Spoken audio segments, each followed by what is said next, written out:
The smell of roasted turkey filled the dining room of my parents' lavish Westchester home as I sat quietly at the far end of the mahogany table. 23 family members surrounded the massive spread.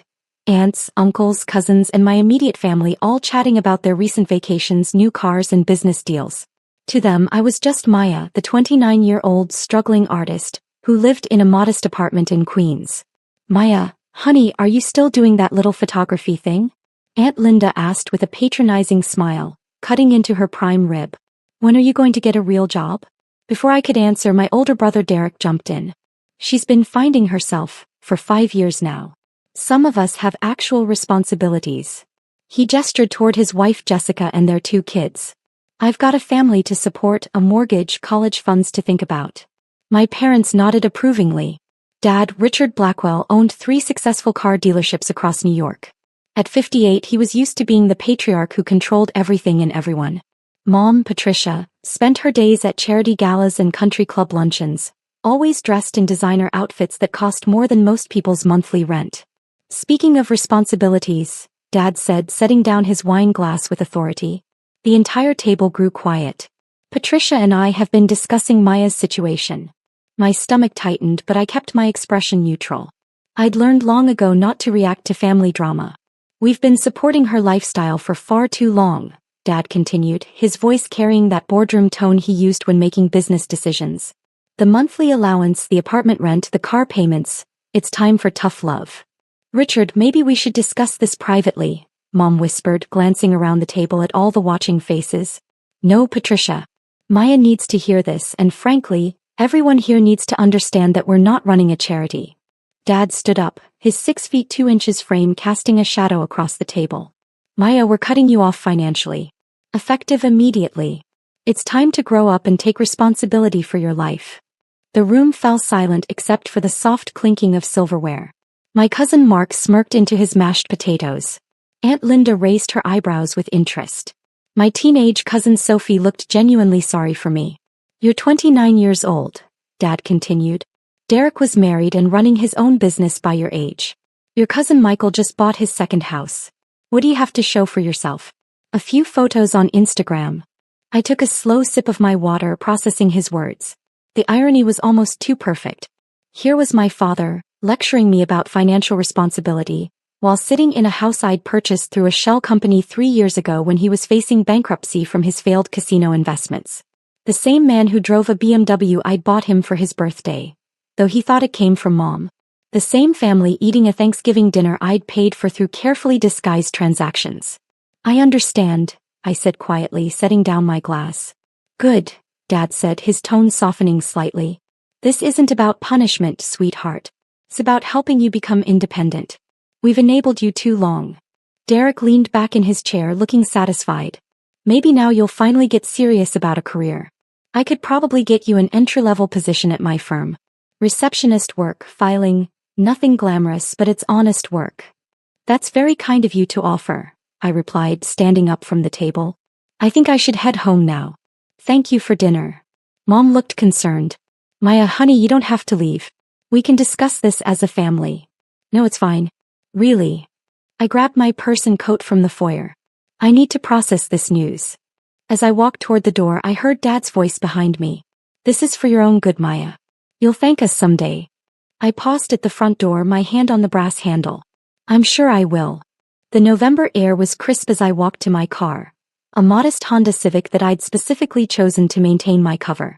As I drove through the winding roads of their exclusive neighborhood, I couldn't help but smile.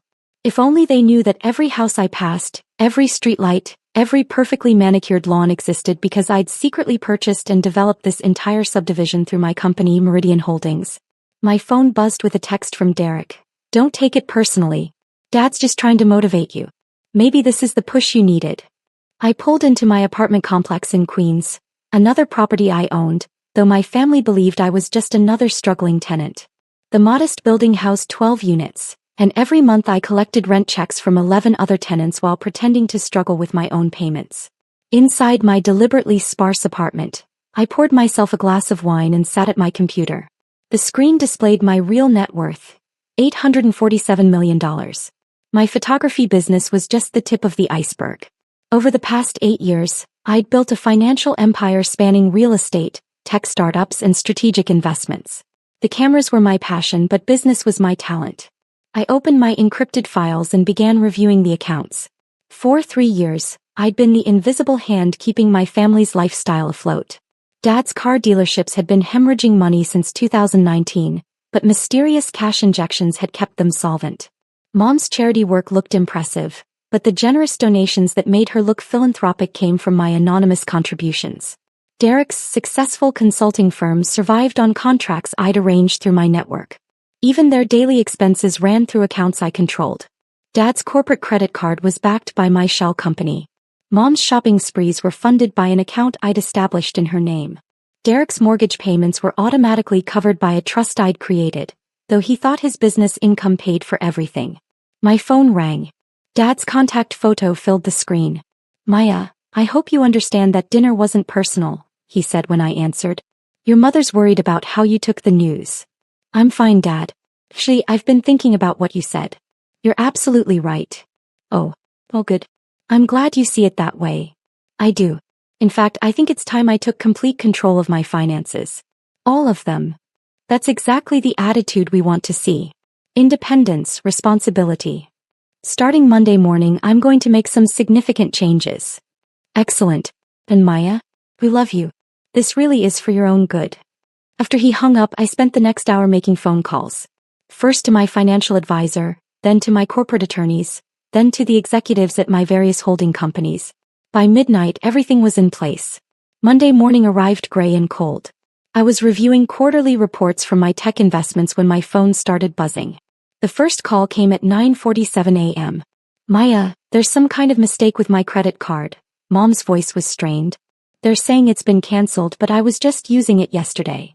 "That's strange, Mom. Have you called the bank?"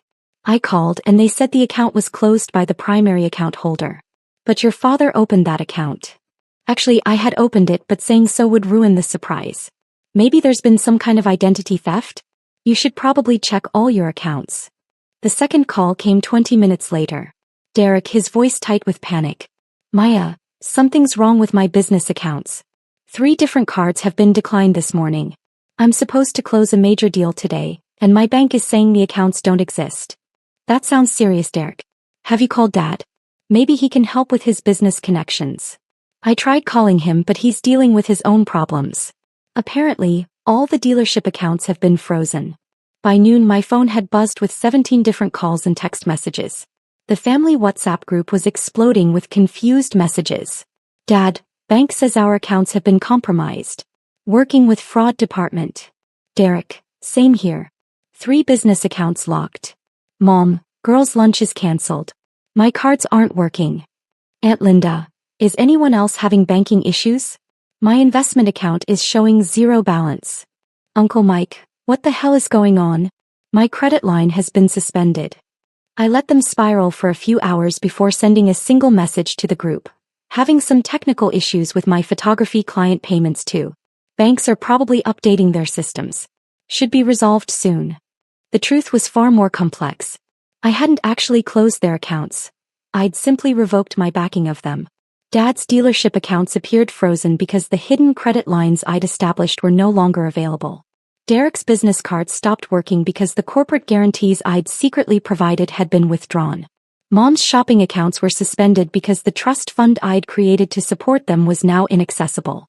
None of them had lost any money that was actually theirs. They'd simply lost access to money that had always been mine. Tuesday brought escalation. Dad called an emergency family meeting at the house. When I arrived, I found them gathered in the living room looking haggard and confused. Derek was pacing, his usual confidence replaced by visible stress. Mom sat clutching a cup of coffee, her perfect makeup slightly smudged. Even the house felt different. The heat had been turned down, and the usual abundance of fresh flowers was notably absent. "Thank God you're here, Maya," Dad said as I entered. "We're dealing with a family crisis." "What kind of crisis?" "Some kind of coordinated financial attack," Derek explained, running his hands through his hair. "It's like someone with serious resources has targeted our entire family." "That sounds paranoid, Derek." "Is it?" "Maya, every single one of us has had accounts frozen, credit lines suspended, or business deals fall through, all in the same 48-hour period. That's not coincidence. Dad nodded grimly. I've been in business for 30 years. I've never seen anything like this. It's like someone flipped a switch and all our financial infrastructure disappeared. Have you contacted the police? I asked, settling into the armchair that I knew I'd purchased along with everything else in the room. We tried, Mom said quietly. They said without evidence of actual theft, it's a civil matter. The banks keep saying the accounts were closed by authorized parties, but none of us authorized anything. Uncle Mike, who'd driven in from Connecticut, looked exhausted. Maya, I hate to ask this, especially given your own situation, but do you have any contacts in the financial world? Anyone who might help us understand what's happening? The room fell silent. All eyes turned to me. Their struggling family member who lived in Queens and took pictures for pocket change. They were asking for my help with a financial crisis worth millions of dollars. I might know someone, I said carefully. Let me make some calls. I stepped out onto the patio and pulled out my phone. Instead of calling anyone, I spent 10 minutes reviewing my stock portfolio performance and checking emails from my property managers. When I returned, their hopeful faces made me almost feel guilty. Good news, I announced. I spoke with a financial consultant I know. She says this kind of situation usually involves someone with significant insider knowledge and resources. Insider knowledge? Dad's face darkened. You mean someone who knows our family's financial details? Someone who's been watching your spending patterns, your account structures, your business relationships. Someone who understands exactly how your finances are interconnected. Derek stopped pacing. Maya, that's terrifying. Who would have that kind of access to our private information? I let the question hang in the air for a moment. Then I walked to the center of the room and pulled out my phone. Someone like me. The confused silence stretched for several seconds. Maya, what are you talking about? Mom asked softly. I opened my banking app and held up the screen showing my account balance. The numbers were large enough to read from across the room. $847,346,982. Dad squinted at the phone, then looked at me with bewilderment. Maya, that can't be real. That's some kind of app error. No error, Dad. I opened another app showing my real estate holdings, then another displaying my business portfolio. For the past 3 years, I've been the one funding your lifestyle. Your house, your cars, your business accounts, your credit lines, all of it has been supported by my money. Derek laughed, but it sounded forced. Maya, that's impossible. You take pictures for a living. You live in Queens. I live in Queens because I own the building and 12 others like it. I take pictures because I enjoy it, not because I need the money. I scrolled through my phone and showed them a property deed. This house you're sitting in? I bought it through Meridian Holdings when Dad's casino investments went bad in 2020. The color drained from Dad's face. That's not possible. I never sold this house. You didn't sell it. The bank was going to foreclose, so I purchased the mortgage and the property through a shell company. You've been living here as my tenant for 3 years. Mom set down her coffee cup with shaking hands. Maya, honey, I don't understand what you're saying. I sat down on the couch across from them. My couch in my house, speaking to my tenants. Let me explain it simply. 3 years ago, Dad's investments in the Native Sun Casino venture cost him everything. The dealerships were bleeding money, this house was in foreclosure, and Derek's consulting business was about to collapse. Instead of letting you lose everything, I stepped in. That's impossible, Derek insisted. My business has been profitable for years. Your business has been surviving on contracts I arranged through my network. The Morrison account that keeps your firm afloat. I'm Morrison Industries' primary investor. The Westfield development deal that made you look like a genius? I own Westfield Development. I pulled up documents on my phone and passed it around the room. Property deeds, corporate filings, bank statements. All bearing my name or my company's names. Dad, your BMW? I bought it for your birthday and had it delivered with a card saying it was from Mom. The renovations to your dealership showrooms? Funded through a business improvement loan that I guaranteed. Mom, your charity work looks so generous because I've been making anonymous donations that you then take credit for distributing. Uncle Mike was staring at the documents with his mouth open. Maya, these filings show you own half of Westchester County. Not half. About 37%. Including this entire subdivision. The room fell completely silent. Outside, I could hear the neighbor's lawn service working, employees of the landscaping company I'd acquired 2 years ago to maintain the property values in my neighborhoods. Dad finally found his voice, though it came out as barely a whisper. Why would you do this? Because you're my family and I love you. But also because I wanted to prove something to myself. Prove what? That I could build something real. Something significant. While you all dismissed me as the family failure, I was creating a business empire. While you felt sorry for your poor little sister living in Queens, I was buying and developing properties across 3 states. While you worried about my future, I was securing all of yours. Derek was looking at his hands. The emergency loan that saved my business last year came from my investment fund. I've been your anonymous guardian angel for 3 years. But why hide it? Mom asked, tears forming in her eyes. Why let us think you were struggling? I stood up and walked to the window, looking out at the manicured landscape that my property management company maintained. Because I wanted to see who you really were when you thought I had nothing to offer. I wanted to understand whether your love was conditional on my success. And what did you learn? Dad's voice was barely audible. I turned back to face them. I learned that you're good people with flawed priorities. You love me, but you also love the idea of success more than you love people. You measure worth in dollars and status instead of character and kindness. Maya, Mom stood up and took a step toward me. We never meant to make you feel unloved. I don't feel unloved, Mom. I feel disappointed. Yesterday you cut me off financially to teach me responsibility. Today you're asking for my help with a financial crisis. Do you see the irony? Dad cleared his throat. What happens now? That depends on what you want to happen. What do you mean? I sat back down, this time in the chair that positioned me facing all of them, the power position in the room. You have 2 choices. First option. I can restore all your accounts and credit lines exactly as they were. You can go back to your lives and I'll continue secretly funding your lifestyle while pretending to be your poor relative. Nothing changes. And the second option? Derek asked quietly. We start over. Honestly. I stop hiding my success and you stop treating me like a failure. I'll help you build genuine businesses and real wealth, but it will require work, humility, and treating me as an equal partner, not a charity case. Uncle Mike leaned forward. Maya, I don't understand. How did you build all this? Where did the initial money come from? Remember my college internship at Goldman Sachs? The one you all said was just filing papers? I wasn't filing papers. I was learning investment strategies and building relationships. When I graduated, I used my savings and a small loan to make my first real estate investment. I bought a foreclosed property in Brooklyn, renovated it, and sold it for triple what I paid. That's actually brilliant, Derek admitted. I repeated that process 12 times over 2 years, each time reinvesting the profits. By 2018, I had enough capital to start acquiring larger properties and making business investments. The photography was always my passion, but business was my talent. Why didn't you tell us? Mom asked. At first, I wanted to prove I could do it alone. Then when Dad's casino investment went bad, I realized I had an opportunity to help while also conducting an experiment. What kind of experiment?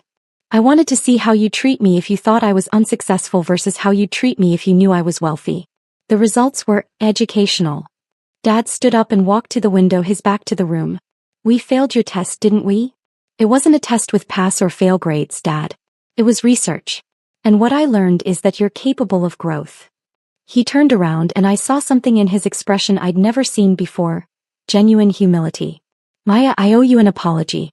We all do. We judged you based on appearances and assumptions instead of really seeing who you are. The question is, what are you going to do with that information? Derek looked up from the documents he was still studying. Maya, if you're willing to help us start over honestly, I'd like to learn from you. Really learn. Not just take your money but understand how you think about business. Same here, Uncle Mike added. I've been running my construction company the same way for 15 years. Maybe it's time for new perspectives. Mom walked over and sat beside me on the couch. Honey, I'm proud of you. I'm proud of what you've accomplished and I'm ashamed of how we've treated you. Can you forgive us? I looked around the room at my family, flawed, proud, but ultimately redeemable people who just learned a difficult lesson about assumptions and love. There's nothing to forgive, Mom, but there's a lot to rebuild. Where do we start? Dad asked. I pulled out my phone and opened my calendar app. We start with honesty. Tomorrow morning, 9 a.m., my office in Manhattan. You're going to see what I've actually built and then we're going to figure out how to build something together. You have an office in Manhattan? Derek asked. I have the top 3 floors of the Meridian Tower. The building with my name on it. Dad sat down heavily in his chair. Maya, how did we miss this? How did we not see what you were building? Because you were looking at the wrong things. You saw the modest apartment, the old car, the simple lifestyle, and you assumed that was the whole picture. You never asked about my goals, my strategies, or my dreams. You just saw what fit your expectations. And now? Mom asked. Now we find out if we can build something better. Together. I stood up and gathered my purse and coat. I'm going home to prepare for tomorrow's meeting. You should do the same. And Dad? Yes. The heat in this house is controlled by a smart system I installed last year. I've turned it back up to a comfortable temperature. Your electricity and utilities will continue working normally. As I reached the door, Derek called out, Maya? Thank you. For everything. For saving us, for teaching us, and for giving us another chance. I paused at the threshold of my house, looking back at my family sitting in my living room, processing the revelation that their struggling artist daughter was actually their secret benefactor and business mentor. Don't thank me yet, I said with a smile. Wait until you see what we're going to build together. The drive back to Queens gave me time to process the day's events. My phone buzzed with text messages throughout the evening. Derek, I keep looking at those documents. I can't believe what you've accomplished. I'm nervous about tomorrow but excited to learn. Mom, I love you, Maya. I'm sorry it took a crisis for us to really see you. Dad, I've been thinking about what you said. You're right about our priorities. Tomorrow is a new beginning. Uncle Mike, Maya, I've been in construction for 20 years and I never thought to ask my niece for business advice. My mistake. Looking forward to learning from you. That night, I sat in my apartment. My deliberately modest apartment that had been my base of operations for building an empire, and planned our family's future.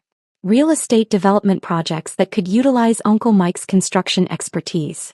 Consulting opportunities that could showcase Derek's actual skills rather than rely on my connections.